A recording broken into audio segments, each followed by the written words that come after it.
What's good? It's your boy Jay. That's me.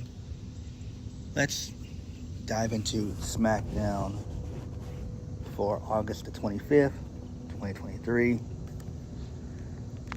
The Bray Wyatt and Terry Funk tribute show. It was a good, solid show for the most part. I enjoyed it.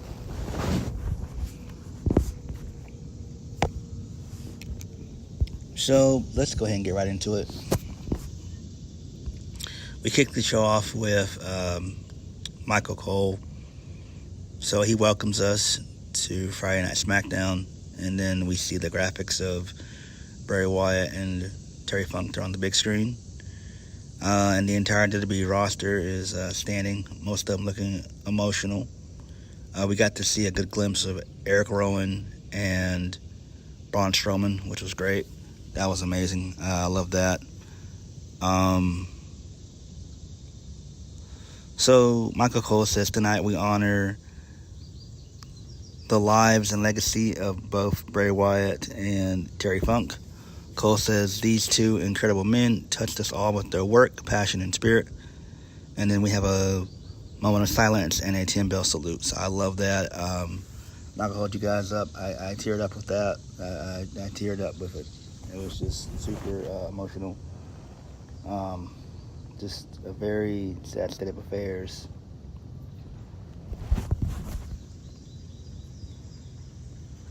So then we get a great video package of Bray Wyatt, and then the crowd comes back to chant, "Thank you, Bray." And then the lights go out, they dim, and then we see Bray's old rocking chair, which sat under a spotlight, which was great.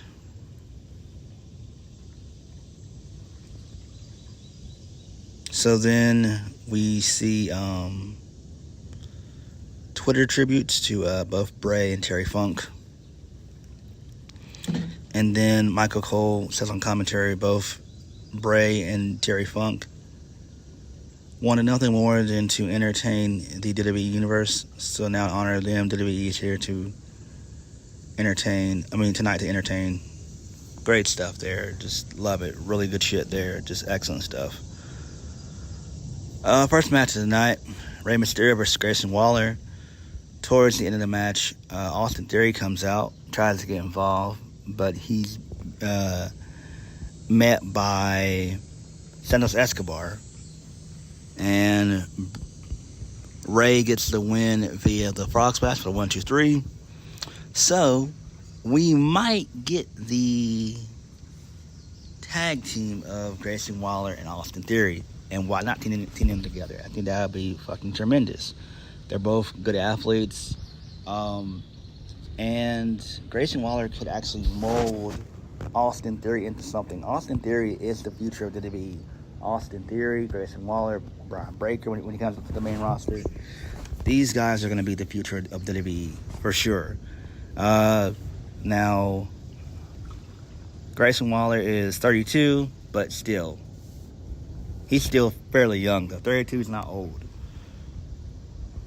But I would imagine next week we'll probably have a tag match. Rey and Santos Escobar versus the team of Austin Theory and Grayson Waller, which should be great.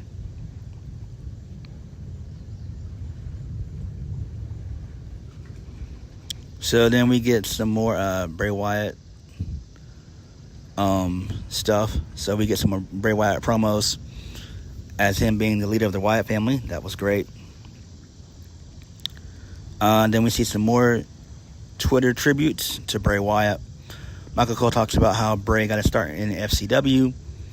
Michael Cole also says tonight 2 of Bray's signature opponents will go at it, LA Knight and Finn Balor. Corey Graves then recalls on commentary working with Bray in FCW and how he always made everyone smile. Corey Graves says he will never forget Bray's laugh and he loves him.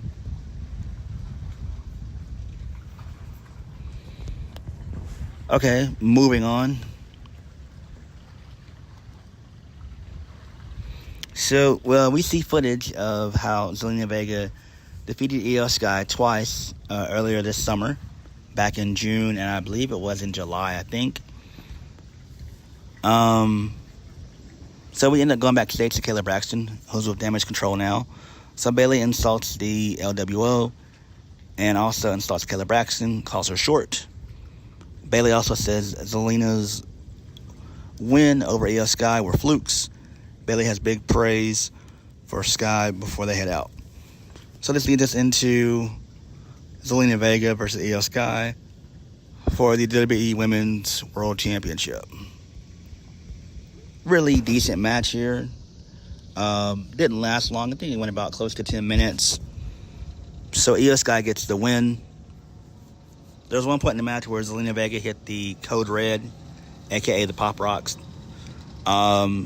So then Io rolls out the ring. Damage Control distracts the ref. Io throws Zelina into the steel steps. She rolls her back in, hits the moonsault for the 1-2-3. So, well, over the moonsault for the 1-2-3. My bad. So, great stuff there. Makes sense. Definitely makes a lot of sense. I don't know when Dakota Kai is going to be cleared, but I do see Bayley probably turning on Io, maybe turning her babyface. I just kind of see it. It kind of makes the most sense if we're being honest. Like, why wouldn't you turn Io babyface? Like, she's a lovable babyface. Moving on. So we see more wrestler Twitter tributes to Bray Wyatt. Then out comes my boy Cody Rhodes. This was great. So Michael Cole gets on commentary and says WWE Hall of Famer Terry Funk and some of his feuds, including with Cody's father, the Hall of Famer Dusty Rhodes. So Cody gets on the mic and says, "Hello, Louisville."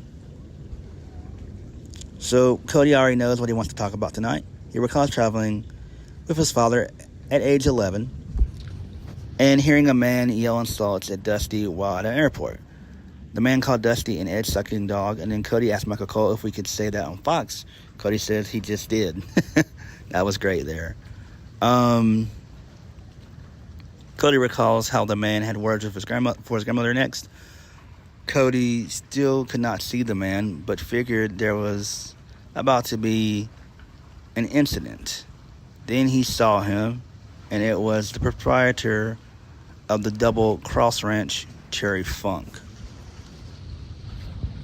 So then the camera points to the Terry Funk tribute graphic on the big screen. A big Terry Funk tent breaks out. Cody says they get to call themselves the coolest things.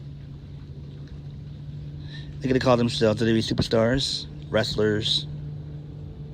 In the past, they've been called things like wrestlers, athletes, competitors, and some even carnies. But only a select few could call themselves a cowboy. Bray Wyatt and Terry Funk were cowboys in the best of ways. The fans pop. Cody says tonight he has the privilege of talking to us about Terry Funk. Cody says he was a second-generation wrestler who wore the big gold belt proudly. He was a constant in pro wrestling and sports entertainment for 50 years. He goes on and explains what the quote-unquote rub is in wrestling and says Terry Funk did this for many, for an entire movement and revolution. Then we get a great video package on Terry Funk's overall career, which was absolutely fucking tremendous. So Cody says that Terry Funk was passionate and he was hardcore from Texas to Tokyo. Cody says he is privileged to tell us that this next match is a Terry Funk hardcore match. So this leads us into the Street Profits versus the Brawling Brutes Terry Funk hardcore match. Pretty okay. Bobby Lashley comes out in the middle of the match. He doesn't get involved. So Butch, aka Pete Dunne, gets a table. He accidentally hits Bobby Lashley. Then later on, Bobby gets involved. He throws Pete Dunne off the ring apron and spears him. This allows for Dawkins and Montez Ford to hit the Revelation through a table, which was fucking amazing. Great shit there. Love it. I wish that Pete Dunne would stop doing that damn finger bending. I hate it. It's not legit. Like, come on, bro.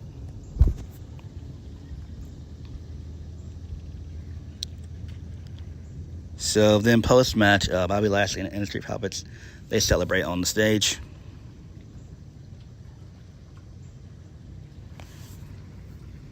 So, moving on, we see TMZ Sports catching up with The Miz.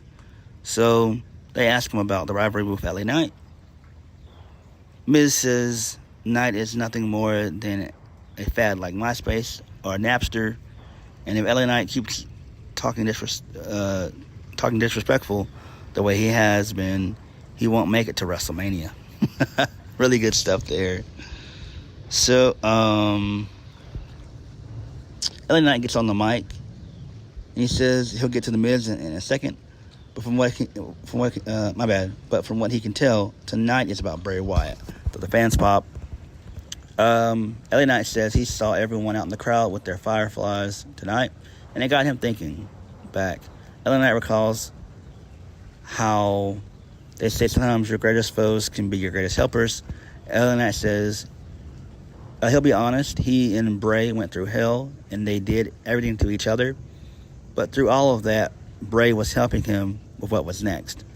LA Knight says he held himself together pretty well tonight until he saw photos of Bray's family. Same thing with me. He goes on and says he can feel it, see it, and he knows the fans also can feel the spirit of Bray Wyatt in the building tonight. Fans begin to chant, "Thank you, Bray. Thank you, Wyatt." LA Knight says he won't act like he and Bray were best friends, but he'll repeat the same sentiment, "Thank you, Bray," because the spirit you're feeling is the same spirit that allows me to stand here and say, "Let me talk to you, yeah." So LA Knight does his signature, yeah, a bit more somber than usual. So Bray goes on, LA Knight goes on about how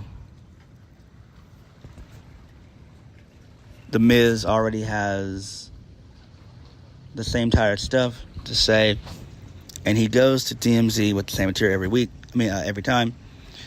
LA Knight says if Miz thinks he's a fad, that's fine, because Miz was never one. No one cared about The Miz. LA Knight says even when Miz had a stunt double, the stunt double was a star. I love that. That was a nod to Damian Sandow, who is now in NWA.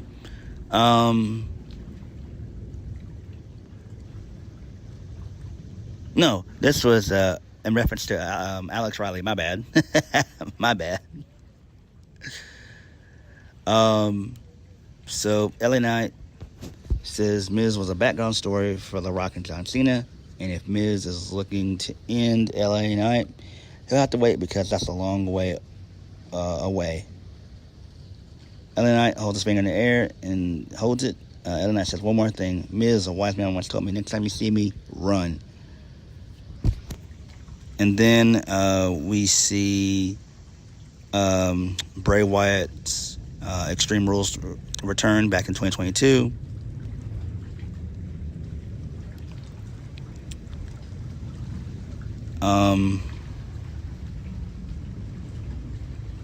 Then we get the main event, which is Finn Balor versus LA Knight.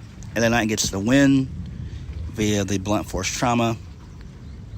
Post-match, LA Knight stands tall.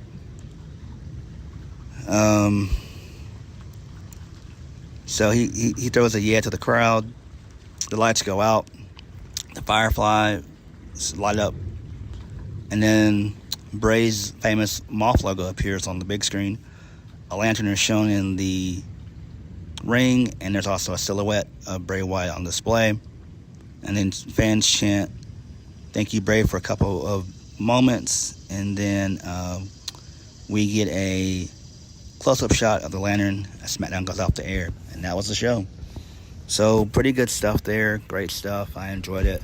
I think Bray and Terry Funk would have enjoyed it. I think WWE did a great move there. Just very good stuff. I hope they continue this on Monday Night Raw. I really do. I think that would be great. We can get back to the feuds and stuff next week. But for the rest of this week, going into Monday Night Raw, we need to have another Bray Wyatt tribute show. I think that would be tremendous. I loved Cody Rhodes' promo that he did for Terry Funk, as well as the LA Knight promo for Bray.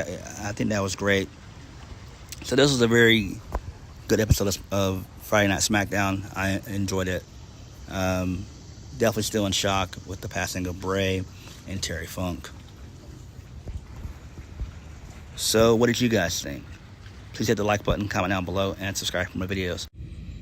WWE did a great job with the tribute show for Bray Wyatt and Terry Funk. They did a phenomenal job, and I enjoyed it. This was a very good SmackDown. Very, very good tribute show for Bray and Terry Funk. Very good stuff. But what did you guys think? Also, wish your boy a happy birthday. It's greatly appreciated. Thank you. I'll probably grab me a couple slices of lemon pound cake. I might even buy me a little slice of red velvet. I don't know. But like I said, SmackDown was good. Very good tribute show. I think Bray and Terry Funk would have loved it. So please hit the like button, comment down below, and subscribe for more videos. I'll catch you guys later. Peace.